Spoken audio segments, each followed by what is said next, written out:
गरीबी में बचपन बीता। एक कमरे के घर में रहे। अपनी मां को रेडियो के गीतों पर गुनगुनाते और थिरकते हुए देखा। जगह की कमी के कारण अपनी मां के सपनों को टूटते हुए देखा। इच्छा हुई कि बड़े फिल्मकार बनेंगे तो किसी तरह पुणे के एफटीआई में दाखिला दिया, मगर यहां पर भी काम नहीं हुआ। कोर्स अधूरा छोड़ना पड़ा। फिर मुंबई जाकर के संघर्ष किया और बड़े डायरेक्टर्स के साथ में काम करने का मौका मिला तो असिस्टेंट डायरेक्टर बने, मगर यहां पर भी जिस डायरेक्टर के साथ वे काम कर रहे थे उसके साथ मतभेद हो गए। हमेशा के लिए मनमुटाव हो गया। आखिरकार किसी तरह संघर्ष करते हुए अपनी पहली फिल्म बनाई तो फिल्म को वाहवाही तो बहुत मिली, लेकिन फिल्म बॉक्स ऑफिस पर फ्लॉप रही। आज कहानी संजय लीला भंसाली की।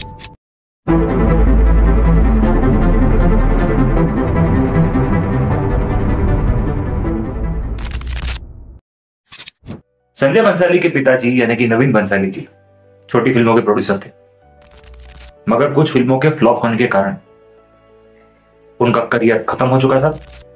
कर्जे में थे और शराब और डिप्रेशन से वे जूझ रहे थे। यहां पर संजय भंसाली के जीवन को, उनके दामन को गरीबी ने जकड़ लिया और उनके जीवन में लिख दिया गया वो संघर्ष जो उन्हें आगे आने वाले कुछ दिनों में भुगतना ही था। पिता के चल बसने के बाद संजय अपनी मां यानी कि लीला भंसाली जी और अपनी बहन बेला के साथ इस दुनिया में अकेले रह गए। अब उन्हें अपने पैर पर खुद ही खड़ा होना था और अपनी मां और अपनी बहन का सहारा बनना था।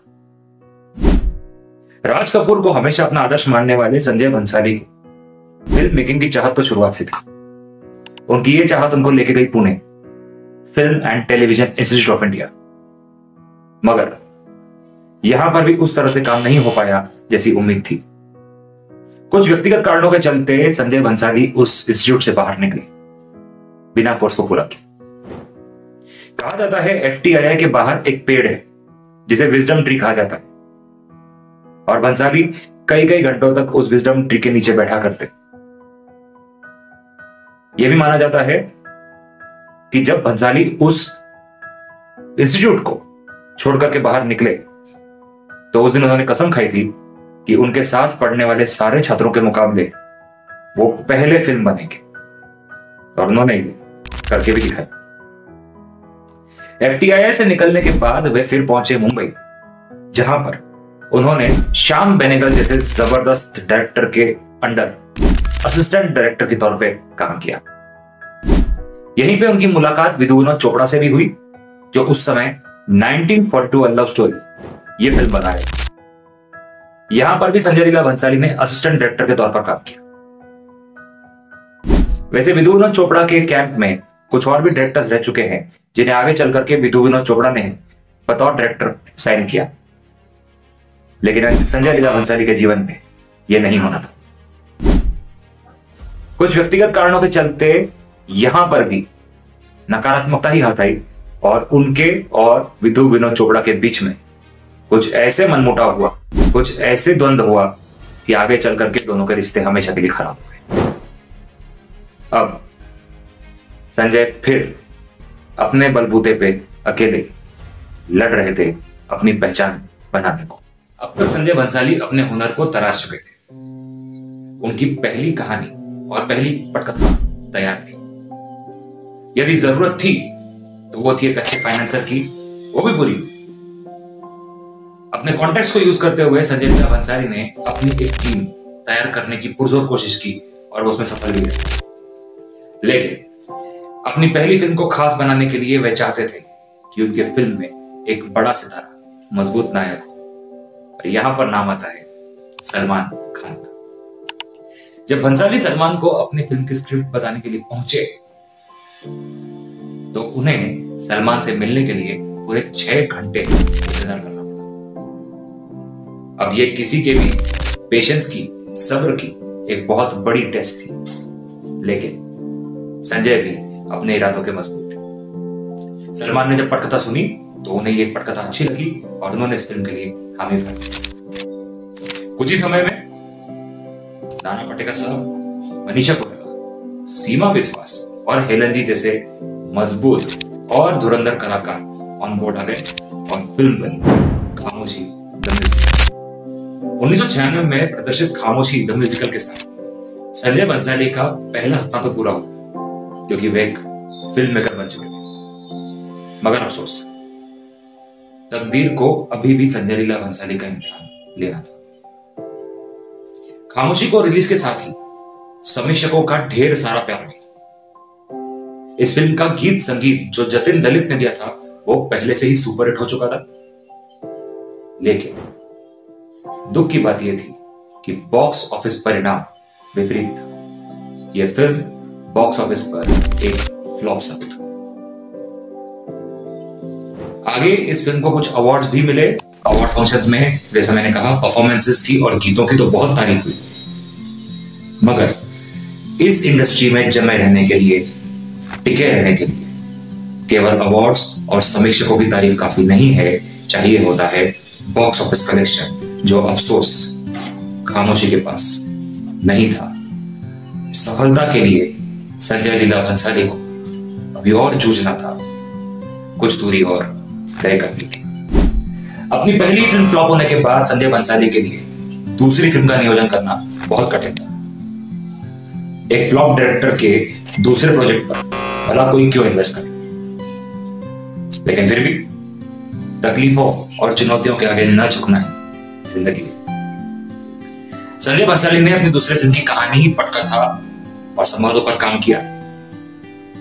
जब कहानी और स्क्रिप्ट तैयार हुई तो वो पहुंचे फिर अपने चहीते सलमान खान के पास। अब तक सलमान खान और उनके बीच में अच्छी दोस्ती हो चुकी थी, इसीलिए संजय लीला भंसाली की फिल्म में काम करने को सलमान राजी हुए। दूसरे कलाकार की जरूरत थी तो उस को एक्टर के लिए चुना गया कंसिस्टेंट परफॉर्मर अजय देवगन को। धीरे धीरे टीम बन रही थी और आखिरकार एंट्री होती है इस फिल्म की लीड एक्ट्रेस यानी कि मुख्य नायिका के तौर पर विश्व सुंदरी ऐश्वर्या राय की। ये वो दौर था जब सलमान खान अपने करियर के पीक पर थे। प्यार के तो डरना क्या, जब प्यार किसी से होता है, बंधन और कुछ कुछ होता है जैसी हिट और सुपरहिट फिल्में दे रहे थे, और ऐसे में एक सुपरस्टार का साथ देना एक बहुत बड़ा सपोर्ट था। अजय देवगन हमेशा से ही कंसिस्टेंट परफॉर्मर रहे हैं, तब भी ग्रेट। लेकिन ये फिल्म ऐश्वर्या राय के लिए भी बहुत ज्यादा महत्वपूर्ण होने वाली।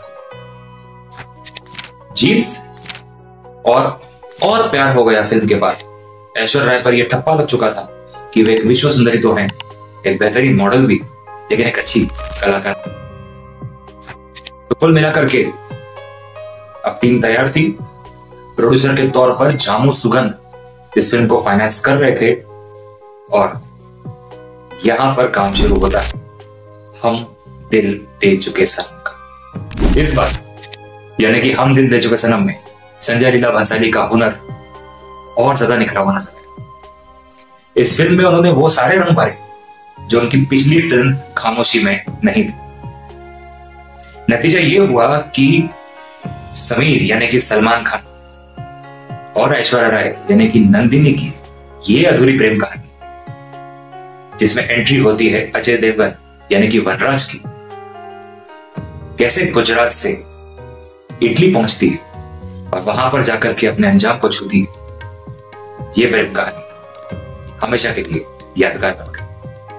80 के दशक में आई अनिल कपूर, नसीरुद्दीन शाह और पद्मिनी कोल्हापुरी की वो 7 दिन की कहानी से इंस्पायर्ड हम दिल दे चुके सनम हर डिपार्टमेंट में एक विनर थी। परफॉर्मेंसेस कहिए, गीत संगीत कहिए या फिर संवाद, ये फिल्म हर तरीके से एक बेहतरीन फैमिली एंटरटेनर थी। ऐश्वर्या राय को इस फिल्म से बहुत उम्मीदें थी और उनकी उम्मीदें पूरी भी। जब ये फिल्म रिलीज हुई तो इसे सुपरहिट तो होना ही था। सलमान खान के करियर में एक और अचीवमेंट जुड़ गया। वहीं पर अजय देवगन के लिए भी ये फिल्म काफी काम की थी। एक और लव स्टोरी का हिट होना अजय देवगन के लिए एक्शन इमेज के साथ एक अच्छे लवर बॉय की इमेज के लिए भी बहुत मायने रखता था। वहीं पर ऐश्वर्या राय के ऊपर जो ठप्पा लगा हुआ था कि वे एक्टिंग नहीं कर सकती हैं, वो इस फिल्म ने हमेशा हमेशा के लिए हटा दिया, इस फिल्म ने साबित कर दिया कि ऐश्वर्या राय अच्छी स्क्रिप्ट और अच्छे निर्देशक हों तो एक जबरदस्त परफॉर्मेंस डिलीवर कर सकती हैं। इनफैक्ट ऐश्वर्या राय अगली नंबर 1 की दावेदार थी। इस फिल्म ने इस बात को साबित किया। कुल मिलाकर के यह फिल्म बॉक्स ऑफिस पर सुपर हिट रही और संजय लीला भंसाली को वो सफलता मिली जिसका उन्होंने बहुत इंतजार किया था।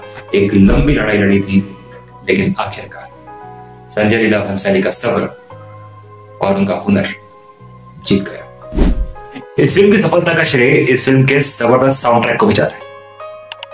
इस्माइल दरबार ने पहली बार बतौर म्यूजिक डायरेक्टर इस फिल्म से एंट्री की और उन्होंने काबिल तारीफ काम किया। गीत लिखने वाले थे महबूब और इन गीतों में सचमुच में जान थी। इस फिल्म में हर मूड के लिए गाना है, जैसे ढोली तारो ढोल बाजे और निमोड़ा निमोड़ा आपको थिरकने पर मजबूर कर देते हैं, जो कि गुजराती लोक संगीत से प्रेरित थे। तो वहीं पर चांद छुपा बादल में एक ऐसा मैजिकल रोमांटिक नंबर है जो 90 के दशक के बेस्ट गानों में डेफिनेटली गिना जाए। फिल्म का टाइटल सॉन्ग हम दिल दे चुके सनम, जो क्लाइमैक्स को एक अलग ऊंचाई तक उठा देता है, आपको सचमुच भावनाओं में बहा कर लेके जाता। तो वहीं पर इस फिल्म का एक गीत जिसका मैं खास उल्लेख करना चाहूंगा, वो गीत है तड़प तड़प के इस दिल से आह निकलती है। ये गीत आज भी आंखों में पानी ले आता है। इस करिश्माई म्यूजिक एल्बम को लोगों ने बहुत प्यार दिया और इसे आज भी one of the best ever music albums कहा जाता है। 1999 के मॉनसून में रिलीज हुई ये फिल्म थिएटरों के बाहर हाउसफुल के बोर्ड लगाने में कामयाब हुई। इसकी सफलता सिर्फ बॉक्स ऑफिस पर नहीं रुकी, उस साल के अवार्ड फंक्शंस में इस फिल्म ने सिंगल हैंडेडली डोमिनेट किया। चाहे फिल्म फेयर अवार्ड्स हों या फिर जी सिने अवार्ड्स, हर अवार्ड फंक्शन में हम दिल दे चुके सनम बनी बेस्ट फिल्म, तो संजय लीला भंसाली बने बेस्ट डायरेक्टर। सभी को चौंकाते हुए अचानक से सीधा बेस्ट एक्ट्रेस का खिताब अपने नाम कर गई ऐश्वर्या राय। हम दिल दे चुके सनम की सफलता के बाद अब संजय लीला भंसाली के लिए स्काई वॉज द लिमिट। वो उस समय के बेस्ट डायरेक्टर्स में गिने जाने लगे और यहां पर उन्होंने प्लान किया कि उनकी अगली फिल्म कोई छोटी फिल्म नहीं होगी, बल्कि तब तक की हिंदी सिनेमा की सबसे बड़े बजट वाली फिल्म होगी। Yes, I am talking about the iconic Devdas. Sanjay Leela Bhansali की कहानी बहुत कुछ सीखने लगी।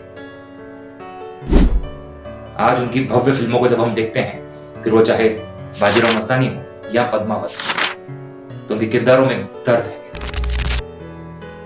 और वो दर्द संजय लीला भंसाली के ही भीतर का दर्द है, जिसे वो कभी खुद होकर बयान नहीं कर पाए। एक सफल कहानी के पीछे कितने दुख, कितने कष्ट और न जाने समय के हथौड़े की कितनी मार शामिल होती है, ये हम लोग बाहर से अंदाजा नहीं लगा सकते। तो उम्मीद करता हूं आपको संजय लीला भंसाली की कहानी अच्छी लगी होगी। लाइक कीजिए, सब्सक्राइब कीजिए, शेयर कीजिए, लोगों तक पहुंचाइए। फायर एंड आइस बातों बातों में किससे कहानियां जारी है, अगले बार देखेंगे किस नए विषय की बारी है।